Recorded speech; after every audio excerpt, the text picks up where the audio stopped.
Hi guys, how are you. आशा करता हूं कि आप लोगों को मेरा वीडियो अच्छा लग रहा होगा और आपकी अंडरस्टैंडिंग बेटर होता होगा। और बेटर होते होते एक दिन ऐसा आएगा कि आप भी एक जुडिशियल मजिस्ट्रेट के तौर पे कन्वर्ट हो जाएंगे, करेक्ट, या लीगल एक्सपर्ट के तौर पे। चलिए, मैं आपके सामने पिछली वीडियो को ही कंटिन्यू करता हूं कि जैसा कि आप लोगों को पता है कि बीएनएसएस 2023 के उस चैप्टर को डील करते हैं जिसमें ये कहा गया है कि कोर्ट जो है किसी व्यक्ति के अपीयरेंस को इंश्योर करने के लिए क्या क्या प्रोसीजर फॉलो करती है। तो पिछले कुछ वीडियो में मैंने आपको प्रॉपरली सारे मेजर को या प्रोसीजर को डिस्कस किया है, लेकिन लास्ट जो वीडियो मैंने अपने बनाया था वो था अरेस्ट वारंट के बारे में, कि कैसे अरेस्ट वारंट को एग्जीक्यूट किया जाता है अपीयरेंस को कंपेल करने के लिए या इंश्योर करने के लिए, करेक्ट। जिसमें सेक्शन 72 जो कि अरेस्ट ऑफ वारंट के बारे में डिस्कस करता है और सेक्शन 73 जो release before the arrest of the person की बात करता है, जो कि हमेशा ही आपको किसी भी अरेस्ट के केस में एप्लीकेबल है। तो ध्यान रखिएगा, सेक्शन 73 जो कि रिलीज की बात करता है वो किसी भी अरेस्ट के समय में एप्लीकेबल हो सकता है, depending on circumstances, right, depending on the courts discretion और कोर्ट्स प्रोविजन। चलिए, अब आते हैं आज का जो टॉपिक है वो इसी को आगे बढ़ा रहे हैं, लेकिन आज का जो टॉपिक है वो इस बात पे टिका हुआ है कि जब पुलिस ऑफिसर को court warrant of arrest issue करती है तो उसका क्या प्रोसीजर होता है और वो कैसे पुलिस ऑफिसर उसको एग्जीक्यूट करता है और क्या क्या प्रोविजन है, करेक्ट। तो देखिए, सबसे पहले मैं आपको ये बता दूं कि पिछले वीडियो के सेक्शन 74 में मैंने आपको बताया था कि वारंट अरेस्ट जो वारंट होता है वो या तो वो पुलिस ऑफिसर को होगा या किसी भी व्यक्ति को होगा, एनी पर्सन, करेक्ट। तो यहाँ का जो टॉपिक है, अगर कोई court warrant arrest of warrant issue करती है, sorry warrant of arrest issue करती है और वो किसी पुलिस ऑफिसर को करती है, तो वो पुलिस ऑफिसर दो तरह के हो सकते हैं, या तो उनके जुरिडिक्शनल पुलिस ऑफिसर होंगे या beyond the jurisdiction of the court होंगे, करेक्ट। तो अगर जुरिडिक्शनल पुलिस ऑफिसर हैं या अथॉरिटी हैं जो कोर्ट इशू कर रही है उसके जुरिडिक्शन का ही पुलिस ऑफिसर या अथॉरिटी है, in that case what will happen, section 72 to 74 will be complied, correct. लेकिन अगर कुछ ऐसे वारंट जो कि कोर्ट के जुरिडिक्शन से बाहर इशू करने की बात होती है या इशू होती है तो क्या होता है। तो सबसे पहले इसमें सेक्शन 80 की बात करते हैं। सेक्शन 80 बोलता है कि जब भी कोर्ट जो कि वारंट इशू कर रही है अरेस्ट के लिए, उसे बियॉन्ड जुरिडिक्शन किसी व्यक्ति को अरेस्ट करना है तो वो इंश्योर करेगी कि अरेस्ट वारंट जो है उस एरिया के डेजिग्नेटेड 3 अथॉरिटी के पास जाना चाहिए। पहला कमिश्नर ऑफ पुलिस, दूसरा डिप्टी सुपरिटेंडेंट ऑफ पुलिस और तीसरा एग्जीक्यूटिव मजिस्ट्रेट। इन 3 अथॉरिटीज के थ्रू ही वो अरेस्ट वारंट एग्जीक्यूट करवाया जाएगा, करेक्ट। सेक्शन 80 बोलता है, ध्यान रखिएगा सेक्शन 80 में।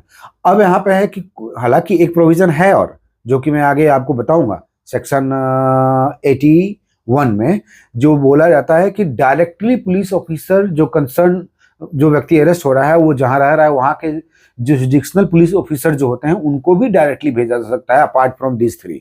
मतलब इन तीनों को न देकर डायरेक्टली पुलिस ऑफिसर को दिया जाएगा, वो भी हम डिस्कस करेंगे। लेकिन फिलहाल इस बात को हम मान के चल रहे हैं कि इन 3 डेजिग्नेटेड में से किसी एक को वारंट भेजा गया कि भाई आपको इसको एग्जीक्यूट करवाइए और उस व्यक्ति को अरेस्ट करके हमारे पास भेजिए, करेक्ट। अब उसमें क्लॉज 2 ऑफ सेक्शन 80 जब पढ़ेंगे तो उसमें प्रोविजन दिया गया है कि जो कोर्ट वारंट इशू कर रही होती है उस वारंट के साथ साथ में एक ब्रीफ इंफॉर्मेशन या सब्सटेंस ऑफ इंफॉर्मेशन भी प्रोवाइड करती है। वह किस तरह का ऑफेंस है, किस सर्कमस्टांसेस में क्या था और क्या ग्राउंड बना उसे अरेस्ट करने की बात के लिए, है ना, अरेस्ट को इंश्योर करने के लिए, करेक्ट। साथ में कभी कभी कोर्ट जो है कुछ सपोर्टिंग डॉक्यूमेंट्स भी प्रोवाइड करती है उस 3 अथॉरिटी को वारंट के साथ में। ऐसा क्या, मतलब कि सपोर्टिंग डॉक्यूमेंट्स की भी, how the person who is going to be arrested has committed such kind of offence, correct. तो उसका सपोर्टिंग डॉक्यूमेंट्स प्रोवाइड किया जाता है। अब आपके माइंड में क्वेश्चन उठता होगा कि भाई कोर्ट तो ऑलरेडी किसी ग्राउंड पे डिसीजन ले चुकी है या ले रही है और कोर्ट विल डिसाइड, उस सपोर्टिंग डॉक्यूमेंट्स का उस पुलिस अथॉरिटी या एग्जीक्यूटिव मजिस्ट्रेट के पास क्या जरूरत है, राइट। तो राइट क्वेश्चन है आपके माइंड में, रियली किसी के माइंड में भी यही क्वेश्चन आएगा। तो ये सपोर्टिंग डॉक्यूमेंट्स इसलिए प्रोवाइड किया जाता है कि कभी कभी आपने देखा होगा कि ऑफेंस 2 ही तरह का होते हैं, या तो बेलेबल या नॉन बेलेबल। तो जब नॉन बेलेबल ऑफेंस की बात आती है ना, तो non bailable does not mean कि बेल दिया ही नहीं जाएगा, लेकिन इसके लिए किसको पावर दिया गया? या तो चीफ जुडिशियल मजिस्ट्रेट को दिया गया या सेशन जज को दिया गया। तो इसलिए जो कोर्ट वारंट इशू कर रही होती है वो सपोर्टिंग डॉक्यूमेंट प्रोवाइड करती है नॉन अवेलेबल केस के रेस्पेक्ट में कि भाई अगर ऐसा जरूरत पड़ा तो वहां के कंसर्न चीफ जुडिशियल मजिस्ट्रेट या सेशन जज के अधिकार में जाएगा और वो इसी ग्राउंड पे डिस्क्रिशनरी पावर को यूज करते हुए बेल या रिलीज दे सकते हैं उस व्यक्ति को। क्लियर? तो सेक्शन 80 की बात में क्लियर हो गया। अब आते हैं, इसमें एक प्रोविजन ये होता है कि अगर ये व्यक्ति को सबऑर्डिनेट जब अरेस्ट कर लेता है ना, अरेस्ट कर लेता तो क्या होगा? तो जब अरेस्ट कर लेता है तो वो सबऑर्डिनेट ऑफिसर जो है उस अरेस्टी को लेके इसी तीन अथॉरिटी में से किसी के पास लेके आएंगे और वो अथॉरिटी ये डिसाइड करेंगे कि भाई उसे रिलीज इमीडिएटली कर दिया जाए या कोर्ट के पास भेज दिया जाए। दोनों चीज होगा। अब आपको पता है कि अगर बेलेबल ऑफेंस है, बेलेबल है ना, और कोर्ट का उस वारंट के साथ में ये इंडोर्समेंट लगा हुआ है कि अगर ये व्यक्ति मुचलका या सिक्योरिटीज देता है, करेक्ट, और ये इंश्योर करता है कि सर्टेन टाइम में वो कोर्ट में प्रेजेंट हो जाएगा तो उसे रिलीज किया जा सकता है। तो वो डेजिग्नेटेड अथॉरिटी जो है वो रिलीज करने के लिए इम्पावर्ड हो जाता है। लेकिन अगर नॉन अवेलेबल है तो वो कंसर्न अथॉरिटी के concern jurisdictional chief judicial magistrate या सेशन जज के पास जाएगा, जिसका कि सेक्शन 83 में डिस्कस किया गया। करेक्ट? तो चीफ जुडिशियल मजिस्ट्रेट उसी के आधार पर वो डिसीजन लेगी। तो मतलब क्या हुआ कि डेजिग्नेटेड अथॉरिटी अगर नॉन अवेलेबल ऑफेंस है और वो व्यक्ति बोल रहा है कि भाई सर हमको छोड़ दीजिए, हम सिक्योरिटी अमाउंट दे रहे हैं, तो वो इमीडिएटली सेशन जज या chief judicial magistrate concern judicial magistrate के पास भेज दिया जाएगा और वही डिसीजन होगा कि रिलीज किया जा सकता है या नहीं।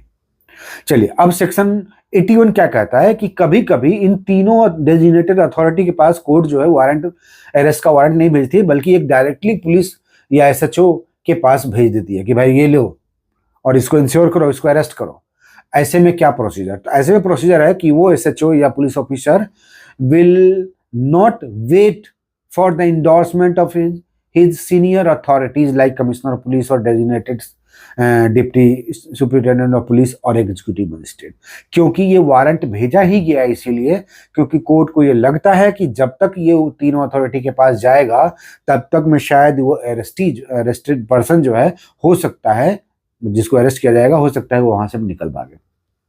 सो he may escape from arrest, he may avoid that arrest, right? So in that emergency case the police officer may be issued directly the warrant of arrest by the concerned court, correct?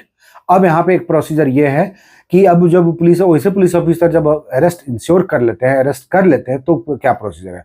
तो यहाँ दो बातें हैं।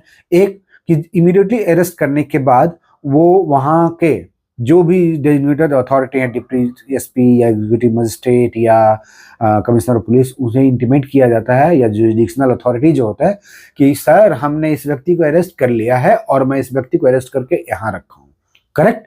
और दूसरी information ये वहाँ पास किया जाता है जहाँ पे वो व्यक्ति जनरली रहा करता था, और ये तब होता है जब व्यक्ति जहाँ अरेस्ट होता है वो एक्चुअल में उसका रेगुलर रेसिडेंशियल प्लेस नहीं होता है। तो क्योंकि कई बार क्या होता है कि एक्स को अरेस्ट करना है और वो रहता है ए सिटी में, लेकिन अरेस्ट किया गया बी में, वो बी में आया था और इमीडिएटली अरेस्ट कर लिया गया। तो बी के जो जुरिस्डिक्शनल पुलिस ऑफिसर अथॉरिटी या जो कोर्ट होते हैं उन्हें तो इंटीमेट किया ही जाता है, प्लस में ए सिटी में जो रह रहे हैं जहाँ पे उसका घर रहा था वहाँ पे भी वहाँ के अथॉरिटी को इंटीमेट कर दिया जाता है, करेक्ट? चलिए, ये सेक्शन 81 में है।